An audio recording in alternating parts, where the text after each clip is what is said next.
friends, welcome to Annam's Recipes. எங்க சேனலை subscribe பண்ணவங்களுக்கு ரொம்ப தேங்க்ஸ். சப்ஸ்கிரைப் பண்ணாதவங்க சப்ஸ்கிரைப் பண்ணிக்கங்க. ஹாய் ஃப்ரெண்ட்ஸ், இன்னைக்கு துபாயில் டெசர்ட் சஃபாரி எப்படி போனோம் அப்படிங்கிறத பார்ப்போம். இந்த டெசர்ட் சஃபாரி போகிற இடத்துக்கு போகிறதுக்கு எங்கள் ஹோட்டல்லேருந்து 1 மணி நேரத்தில் வந்து 1.5 மணி நேரம் வரைக்கும் ஆச்சு. நாங்கள் 2 மணிக்கு எங்கள் ஹோட்டல்லேருந்து கிளம்பி ஒரு 3:30 மணி அந்த மாதிரி போய் சேர்ந்தோம். அங்கே போய் சேர்ந்ததும் கீழே வந்து கொஞ்சமாக மணல், அதாவது எல்லா இடமும் நம்ம பீச் மாதிரி இருந்தது. அந்த இடத்துல பார்த்திங்கன்னா குதிரை சவாரி, ஒட்டக சவாரி அந்த மாதிரியெல்லாம் நிறையா இருந்தது. இப்போ பார்த்திங்கன்னா இந்த ஆள் கையில் வச்சுருக்கிறது நம்ம துபாயோட தேசிய பறவையான ஃபெல்கன். இந்த பறவை வந்து அந்த ஊருடைய தேசிய பறவையாம். இதை வந்து இவர் கையில் வச்சு யார் யாருக்கு வேணுமோ அவங்கெல்லாம் வந்து கையில் பிடிச்சிக்கலாம் அப்படின்னு சொல்லிட்டு, இது 10 dirhams அவங்க ஊர்படி, அதாவது நம்ம ஊர்படி 200 ரூபா வச்சு எல்லாருக்கும் கையில் வச்சு காமிச்சிட்டு இருந்தார். அப்புறம் இங்கே பார்த்திங்கன்னா இது ஒட்டகம். இந்த ஒட்டகத்துக்கெல்லாம் அந்த வாயை வந்து என்னவோ போட்டு மூடி வச்சுருந்தாங்க. அது எதுக்காகன்னு தெரியல, கடிச்சிருமோ என்னவோ தெரியல. நிறைய ஒட்டகங்கள் அங்கே இருந்தது. இதில் வந்து நிறைய பேர் வந்து ஒட்டக சவாரி செஞ்சாங்க. இந்த ஒட்டக சவாரி செய்யறதுக்கு நம்ம ஊர் ரூபாப்படி 1000 ரூபா, அதாவது 100 dirhams, சாரி 1000 இல்லை 2000 ரூபா. ஒரு திராம்ஸுங்கிறது வந்து 20 ரூபா. இதுக்கு வந்து நிறைய பெரிய க்யூ நின்றுச்சு. இங்கே கயிறு கட்டியிருக்கு பார்த்தீங்களா, அதுக்குள்ளே வந்து ஒரு ரவுண்டு கூட்டிகிட்டு போயிட்டு வந்தாங்க. அதில் நிறைய பேர் வந்து ஏறி அந்த ஒட்டகத்தில் போனாங்க. நாங்கள் வந்து சும்மா தான் போனோம், நாங்கள் வந்து ஏறலை. அது வந்து எங்களுக்கு கொஞ்சம் பயமாகவும் இருந்தது. சும்மா பார்த்து வீடியோ மாத்திரமே நாங்கள் எடுத்தோம். என் பையனை ஏற சொன்னதுக்கு அவனுக்கும் அவ்வளோ விருப்பம் இல்லை. பார்த்திங்கன்னா நிறைய டூரிஸ்ட் வந்திருந்தாங்க. அங்கே வந்து இந்த டெசர்ட் சஃபாரி முடிஞ்சதும் நைட்டு டின்னரும் அங்கே தான். பார்த்திங்கன்னா இங்கே ஒட்டகத்தில் போயிட்டுருக்காங்க பாருங்கள். அந்த கயிறு கட்டி இருக்கு இல்லையா, அதுக்குள்ளே ஒரு ரவுண்டு தான் வந்தாங்க. இப்போ நாங்கள் டெசர்ட் சஃபாரி கிளம்ப போகிறோம். கிளம்புறதுக்கு முன்னாடி என்ன பண்ணாங்கன்னா, நாங்கள் போயிருக்க வேன் ஜீப் இருக்கு இல்லையா, அதோடைய டயரில் உள்ள காற்றெல்லாம் எடுத்து விட்டுட்டாங்க. இதுக்கு வந்து ரொம்ப பவரான லேண்ட் ரோவர், ரேஞ்ச் ரோவர் அந்த மாதிரி கார்களை தான் உபயோகப்படுத்தினாங்க. அதுவும் இல்லாமல் 4 கார்களாக தான் சேர்ந்து போச்சு. பார்த்திங்கனாலே தெரியுது, குரூப்பாக போகுது இல்லையா. நாங்கள் கிளம்பின இடத்த பார்த்திங்கன்னா எப்படி இருக்குன்னு பாருங்கள். அதாவது செடி மரம் இந்த மாதிரி பிளெயின் மாதிரி இருந்தது. கொஞ்சம் நேரம் ஆக ஆக அவங்க அப்படி ஓட்டி போகிறச்ச நம்ம எங்கேருந்து கிளம்பினோம், எப்படி வந்தோம், நம்ம எப்படி திரும்பி போக போகிறோங்கிறதெல்லாம் ஒரு பெரிய பயமாகவே இருந்துச்சு. மத்தியானமே சொல்லிட்டாங்க எங்கள் கைடு, ரொம்ப சாப்பிடாதீங்க, இந்த ட்ராவலில் வந்து வாந்தி வரும் அப்படின்னு சொல்லிட்டு. அதனால் லிமிட்டாக சாப்பிட்டுக்கிட்டோம். அப்புறம் எல்லாருமே ஜீப்பில் ஏறின உடனே சீட் பெல்ட் போட்டுக்கிட்டோம். சீட் பெல்ட் வந்து ரொம்ப முக்கியம். ஏன்னா அது ரொம்ப தூக்கி போட்டுச்சு.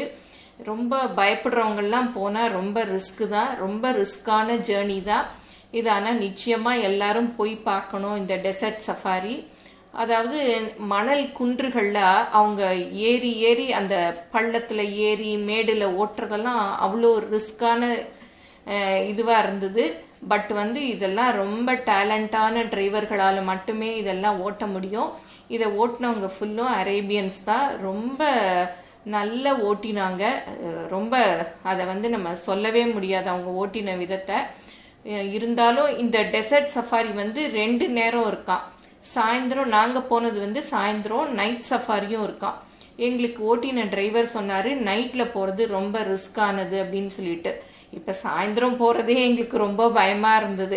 பார்த்திங்கன்னா தெரியும், இந்த மாதிரி ஃபென்சிங் போட்டு வச்சுருந்தாங்க. இதுதான் வந்து கீழே தரைமட்ட லெவல். இனி மேலே போக போக மணல் குன்றுகள் வந்துருச்சு. இந்த மணல் குன்றுகளில் 4 ஜீப்பாக தான் போனாங்க. ஏன்னா தனியாக போய் அங்கே மாட்டிக்கிட்டோன்னா வந்து நமக்கு ஹெல்ப் பண்ணலாம் ஆள் இருக்காது. அதனால எப்போவுமே வந்து அவங்க 4 ஜீப்பு தான் வந்து அரேஞ்ச் பண்ணி ஆளுங்கள் சேர்த்து அப்படி தான் கூட்டிகிட்டு போகிறாங்க. அது போகிறதே ரொம்ப நல்லா இருக்குது. நமக்கு பயம் தெரியாமல் இருக்கு. அவர் நல்ல பாட்டுக்கள் எல்லாம் அந்த வேனுக்குள்ளே போட்டு விடுறாரு.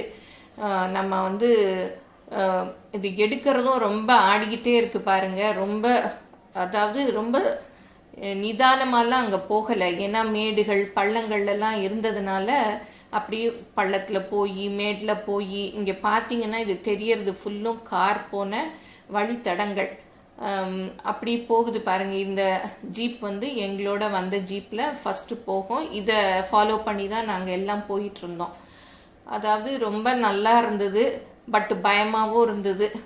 ஆனால் எல்லாருமே துபாய் போகிறவங்க இந்த டெசர்ட் சஃபாரியை நிச்சயமாக பார்க்கணும். பார்த்துட்டு இங்கே கீழே இறங்கி வந்தோன்னா அவங்களே அங்கே வந்து டின்னர் எல்லாம் அரேஞ்ச் பண்ணி ஒரு ஃபங்க்ஷன் மாதிரி ப்ரோக்ராம் எல்லாமும் அரேஞ்ச் பண்ணி வச்சுருந்தாங்க. அதெல்லாம் பார்த்துட்டு நம்ம வந்து நைட் வரணும். இப்போ பார்த்திங்கன்னா இங்கே வந்து அந்த மரங்கள் கொஞ்சம் கொஞ்சம் தெரியுது. இன்னும் போக போக அந்த மரங்களும் தெரியாது. ரொம்ப உயரமான மணல் குன்றுகள், நம்ம ஊர்லெல்லாம் சும்மா மலைகள் தான் பார்த்துருப்போம். இந்த மாதிரி மணல் குன்றுகள் எல்லாம் ரொம்ப ஆச்சரியமாக அழகாகவும் இருந்தது. இங்கே கொஞ்ச நேரம் எங்களை வந்து இறக்கி விட்டார். ஏன்னா ஃபுல்லும் ஓட்டிகிட்டே இருந்தால் இன்ஜின் வந்து சூடாயிடுமா, அதனால அந்த இன்ஜின் ஆடுறதுக்காக கொஞ்ச நேரம் ஒரு 10 மினிட்ஸ் எங்களுக்கு கொஞ்சம் ரெஸ்ட்டு கொடுத்தாரு. எங்களுக்கும் கொஞ்சம் பயத்துலேருந்து விடுபட்ட மாதிரி இருந்தது. கொஞ்சம் எல்லாருமே இறங்கி அந்த டெசர்ட்டோட அழகை வந்து ஃபோட்டோ எடுத்துக்கிட்டோம். இறங்கி அதெல்லாம் கொஞ்சம் அந்த அழகுகளை எல்லாம் பார்த்து ரசித்தோம். இங்கே நாங்கள் போன ஜீப்பெல்லாம் வரிசையாக நிறுத்திட்டு அவங்களும் கொஞ்சம் ரெஸ்ட் எடுத்தாங்க. எடுத்துட்டு இது வந்து ஒரு டோட்டலாக பார்த்திங்கன்னா ஒரு 1 hour இந்த டெசர்ட் சஃபாரி. அதில் ஒரு 40 நிமிஷம் தொடர்ந்து ஓட்டினாங்க. ஓட்டிட்டு ஒரு 15 மினிட்ஸ் நமக்கு வந்து ரெஸ்ட்டு கொடுத்தாங்க. அப்போ தான் வந்து கொஞ்சம் நம்ம மூச்சு விடுற மாதிரி இருந்தது. ஏன்னா தொடர்ந்து ஓட்டிகிட்டு இருக்கச்சு ரொம்ப பயமாக தான் இருந்தது. இருந்தாலும் அந்த மணல் வந்து பட்டு போல் இருந்தது. நம்ம விழுந்தாலும் அடியெல்லாம் படாது. அவ்வளோ பட்டுன்னு சொல்ல அவ்வளோ சாஃப்டாக அவ்வளோ நல்லா இருந்தது அந்த மணல். அப்புறம் கொஞ்ச நேரம் ஆனதும் திருப்பியும் நாங்கள்லாம் ஏறி அதில் வந்து நாங்கள் எங்கேருந்து கிளம்பினோமோ அந்த இடத்துக்கே எங்களை வந்து கூட்டிகிட்டு வந்து விட்டாங்க. அப்புறம் வந்ததும் திருப்பியும் அந்த டயரில் எல்லாம் காற்று ஃபஸ்ட்டு இறக்கிட்டு போனாங்க இல்லையா, காற்றை வந்து ஃபில் பண்ணிக்கிட்டாங்க.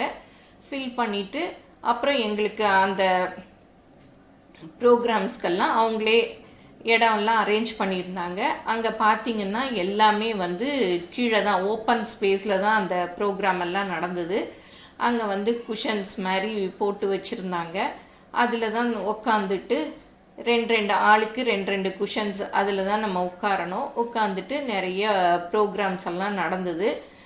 டின்னரும் ஏற்பாடு பண்ணி வச்சுருந்தாங்க. நம்ம சாப்பிடும்படியாக தான் இருந்தது. நூடுல்ஸ் அந்த மாதிரி அதெல்லாம் வந்து எடுக்க எங்களால் முடியல. ஏன்னா நிறைய க்ரௌடு, ரொம்ப கூட்டமாக இருந்தது.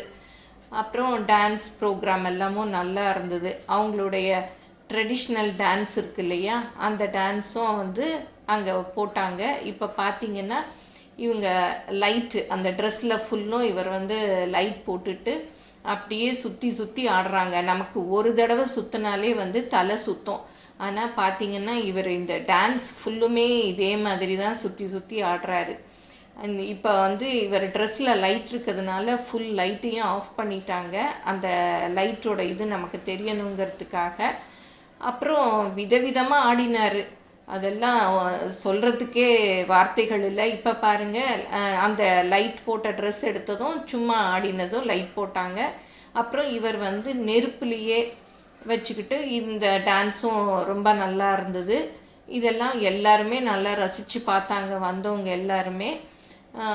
அப்புறம் வந்து இன்னும் நிறைய ப்ரோக்ராம்ஸ் சின்ன பிள்ளைங்களெல்லாம் கூப்பிட்டோம், ஆட சொன்னாங்க. நல்லா என்ஜாய் பண்ணுற மாதிரி இருந்தது எல்லாமே. அப்புறம் இந்த ப்ரோக்ராம்ஸ் எல்லாம் முடிஞ்சதும் எங்களுக்கு பஃபே டின்னர் மாதிரி எல்லாருக்குமே அங்கே இருந்தது.